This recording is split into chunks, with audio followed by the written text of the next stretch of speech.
Good day, class. Today we'll be discussing chapters 4 through 7 from Black House.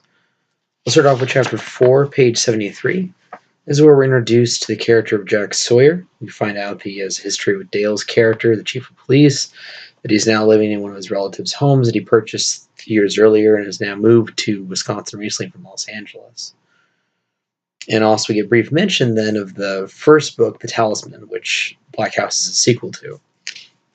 It mentions on page 73 references that Jack Sawyer was the one who was the boy who went on this great quest or journey in The Talisman, the first book Peter Straub and King wrote 20, 30 years ago.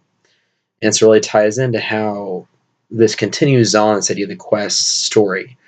And it kind of sets up this larger history of quests or journeys characters go on, and that Jack has experienced in this, even though he doesn't remember it now much as an adult. This also introduces the theme, which will come up more later, of repressed memory or repressed identity, where Jack tries to separate himself from this supernatural and traumatic ordeal he went through as a 12-year-old boy, and now as adults try to put behind him. So it shows how it sets up this idea that he'll have to deal with this in some form as time goes on, and that it's a huge part of his life he doesn't remember, so it's important why he doesn't remember, and how I'll have to deal with that as the book progresses. So it makes reference to this history that we know somewhat about, the book will make reference to throughout the text, but not a lot of, so to give some points for it. But most of the text here happens in its own separate kind of world, only somewhat time back to the first book at times. So it should still make largely most sense, even if you read the first book. Alright, so now turn to page 78. This further ties in that idea of separating the past and present in middle of the page where it says, Jack did not invite him to stay for supper. That was what struck with Dale. Over the hour and a half it took them to hang the rest of the pictures, Jack Sawyer remained friendly and good-humored, but Dale, who was not a cop for nothing, sensed something evasive and adamant in his friend's affability. The door had opened a tiny crack and slammed shut. For his great people had placed Jack's parents out of bounds. When the two men broke for another beer, Dale noticed a pair of bags from a Centralia grocery next to the microwave. It's nearly 8, at least 2 hours past French County supper time. Jack might reasonably have assumed that Dale had plenty eaten, or his uniform not evidence to the contrary. This also shows that Dale realizes that, despite being in good terms with Jack, that Jack has secrets of his past and talk much about his parents or about his life really before coming to Wisconsin. It's going to further shows the idea that Jack has secrets, and that Dale, while he likes them, notices something there behind the surface that his somewhat new friend won't really reveal yet. And he goes on to page 81.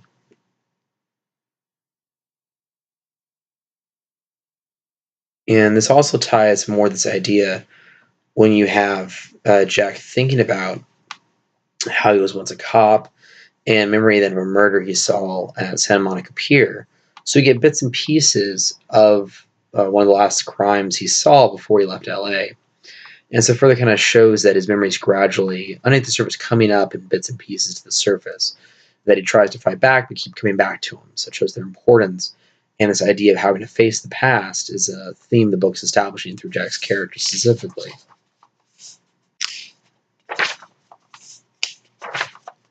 Then we go on to page 87.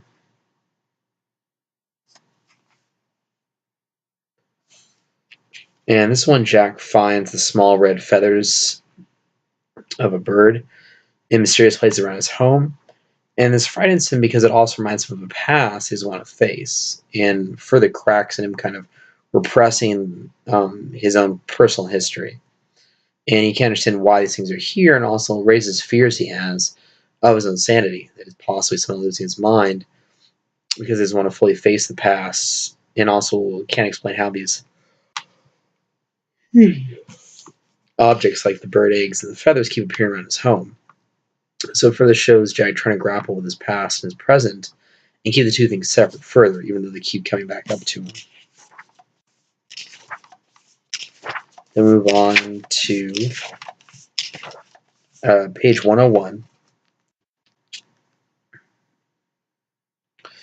And as we get to see more about Henry's character, who we see as becomes a strong, close friend of Jackson Town, who's a local DJ and radio reporter personality, and who's also legally blind, and a good friend, closest friends Jack has. And it starts to show then Henry's kind of influence in Jack's life. Bottom page 101, it says, having been of some assistance to the press, Henry says, you might reasonably be thought of in a position to do the same for our boys in blue. Forgive me, Jack, but you opened the door, and I'm only to say this once. Dale's my nephew, after all. And so this kind of really shows Henry is trying to find a balance, being respectful of his friend's privacy in his life, and not trying to force him back into police work since he'd retired from LAPD, but that Dale and the cops in town need help with the fisherman murder case, and that Jack is good at what he does and can help them. So it kind of further shows this idea then of the community needs versus individual needs. How does one person protect themselves but also help others? The idea of heroism, and part of that is service. Even put yourself in danger at sacrifice in the process. And so these are ideas that's part of the text raises in terms of Jack's character, and he tries to find direction what to do next in his life. On page 103, this goes into how Henry has a sense of his dead wife, Rhoda, who died recently, who's been gone for 6 years now, being in the house or sensing her there, calling her name in the middle of the night. And this happens after Jack tries to explain to him these weird things happening to him, not sure if they're dreams or not. And Henry just tries to reassure him something similar happened with thinking his dead wife contacted him. And so it kind of first shows Henry's vulnerability, his willingness to share, and his closeness to Jack, as well as Jack's willingness, while he doesn't know the whole truth, to still trust Henry to a degree since he confides in him. So we get to show more and more of their characters towards each other and the strength of their friendship. And then on page 105, Jack tries to convince himself that he's imagining the robins, then finds the egg. This makes him fear more than he wants to admit, holds on to reason and logic to face the unknown. So this shows that more when he finds these objects, he's trying to struggle with holding to his sanity, repressing his memories, and telling himself he uses skills of logic and reasoning to make sense of this somehow. But this is somehow unexplained. How these objects mysteriously appear around his home, where they come in from, and why. So it shows him trying to use his logical sense as a cop to try and answer things that can't be easily explained. And this further ties this idea that some things are not easily explained in life, and reason or the world, how we know it, can't just give us an answer. As we see here, as Jack struggles to figure out what does this all mean. All right, then takes us to part 2 of the book, The Taking of Tyler Marshall, in chapter 5. Here we get to see more about one of the characters, minor character Peter Wexler, who works at the elderly home. And it shows this character as someone who tortures the elderly for sport at times. It highlights, again, these other minor evil characters in the story, like Chippy as well. And it further highlights the kind of corruption in the elderly home in terms of the abuse patients face by the staff, and how it breaks their responsibility of serving and caring for those in most in need publicly in their jobs, rather just serving their own personal ends, whether it's sadistic enjoyment or financial rewards by stealing or exploiting others. Either way really highlights the kind of corruption of those around town, and that the only villain is not just the murderer himself. And he goes on to page 111. This also gives further clues to what Bernie was guilty of in his earlier life as Carl Bierstone, his real name, what he did when he was younger. Guilty of possible rape and murder in Chicago, and is also something somehow not quite right about him, and somehow not quite human. So further that implies this idea about how others in the home, even Peter Wexler is a terrible person himself, suspect something's wrong with Bernie. They're somehow unnatural or disturbing. So you get further kind of foreshadowing this as something deeper than just him being guilty of past murders, but also still incredibly dangerous, or dangerous in ways they don't understand yet. But they can still sense beneath the surface of this kind of mask he wears at times of being invalid. He goes on page 113. Meeting the minor character Rebecca Velas, who works for Chippy and has a relationship with her, is also involved in his crimes and knows the corruption he's exploited. She's his accomplice. And also it shows how she uses sexuality to get what she wants from Peter Wexler as well. So it describes her more as like the femme fatale character we see like in crime noir stories, who tries to use sex as a weapon and also tries to exploiting gain and edge, especially in criminal activities. And Vallee's character follows the same pattern as well.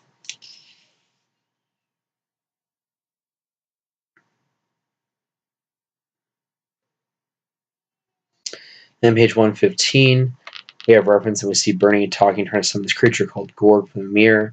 So the further it gives us proof of some kind of supernatural creatures existing here. This creature Gorg, who we haven't met yet, and also that somehow Bernie is tied to the supernatural beyond just his physical ability as a murderer himself, but there are kind of larger, deeper evils at work, which were foreshadowed in previous chapters as well. It goes on further on page 117. Shows how Eddie's character learns to exploit people. This is how Ebby's character, one of the boys in the small group that hangs with Tyler Marshall, learns to exploit people because he's jealous of Tyler and his money. And we find out Ebby is, I believe, Peter's son. So much like his father, we also see in Ebby as well the sense of exploitation, sense of selfishness towards other people. And so it shows the idea that evil and somehow can carry on from person to person, generation to generation, and can be taught and instilled from one person to the next. But we see it in children at a smaller scale with bullying and exploitation, or with wider scale with humans, adults in the story. Either way, it shows the fallibility of human morals in these minor characters we get to see through the stories. It was on page 118. We get implied that somehow Burnside's character, Bernie, has somehow disappeared or transported himself somehow supernaturally out of the rest home. And so ties in further confirmation he has some supernatural abilities. Then it implies that he somehow lured Tyler Marshall's character into the shrubs and knocked him unconscious with a rock he took from the rest home. And Tyler Marshall then becomes his next victim. While still alive, or at least possibly alive, is now been kidnapped and taken during plain day in the middle of the shrubs. Then we segue back to Judy Marshall, who is Tyler's mother, and see increasingly how she's tormented by something. So it shows she has somehow a connection to the supernatural, not sure how yet, but she knows something about her, senses something's wrong.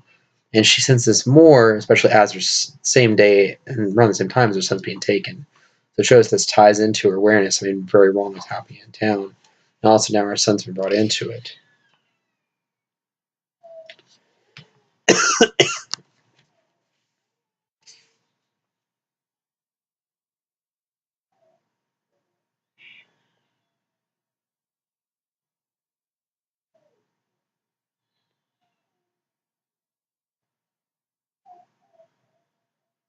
Then it goes on to page 120. This shows some, I think this is flashbacks we get from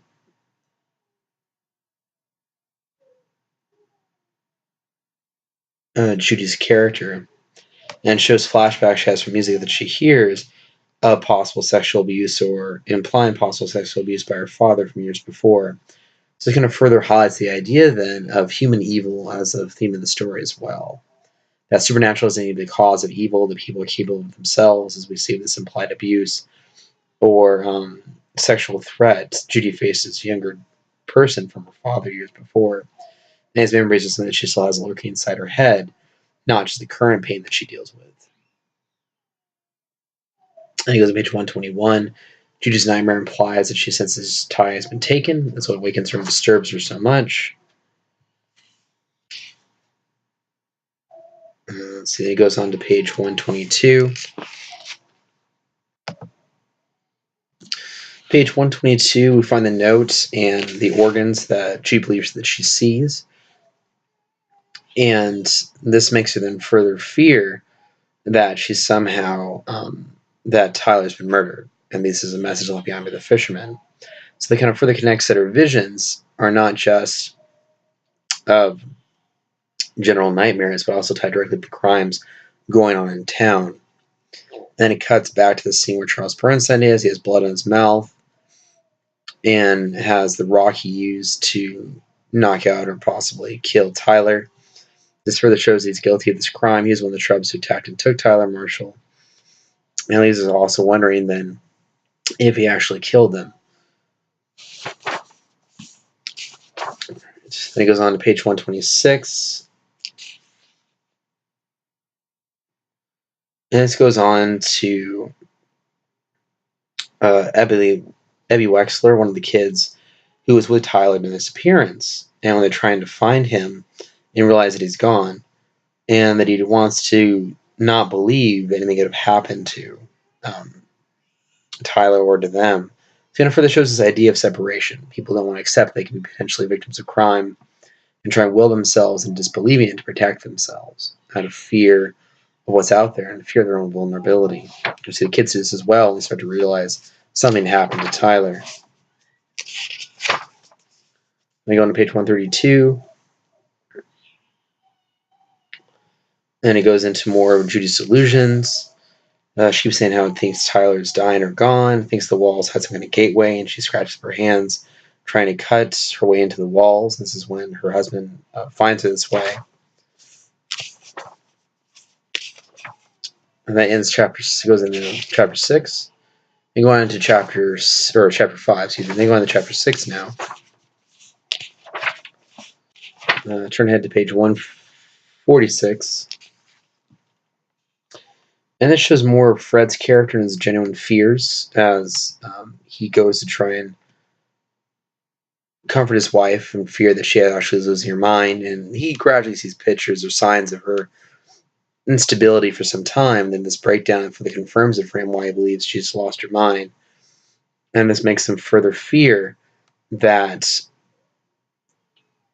she won't come back. As also when he sees her choking almost to death and saves her life when she's choking the paper she's trying to consume as part of her delusions. So it kind of further shows more about his fears for her generally being dangerous to herself and others. And the kind of great burden he faces, and the kind of idea that how much people face when a family member or loved one is sick with mental illness, or they don't something they consider mental illness. The burden they carry as being the witness to this. That's what we see kind of happen to Fred's character. He goes on to chapter 7.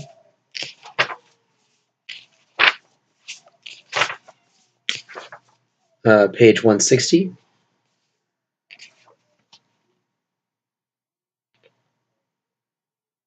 And this goes into more about the Strawberry Festival, the dance happening at the Care Center, and how Rebecca's character is really kind of impressed with Henry's character, with the clothes he wears, his theatrical performance, the sense of way he inspires and draws people out of their shells, inspires them to be happy. This really shows even someone as morally corrupt as Rebecca's character really kind of has charm and sees the good in Henry's character. And really highlights some redeemable qualities about her, and also shows how Henry has a positive impact on the people around him in his life, whether at work or just the way he conducts himself and treats other people. All right, and that ends chapter 7 with a party there. And Henry also meets Burnside briefly at the time. He doesn't know why it's important.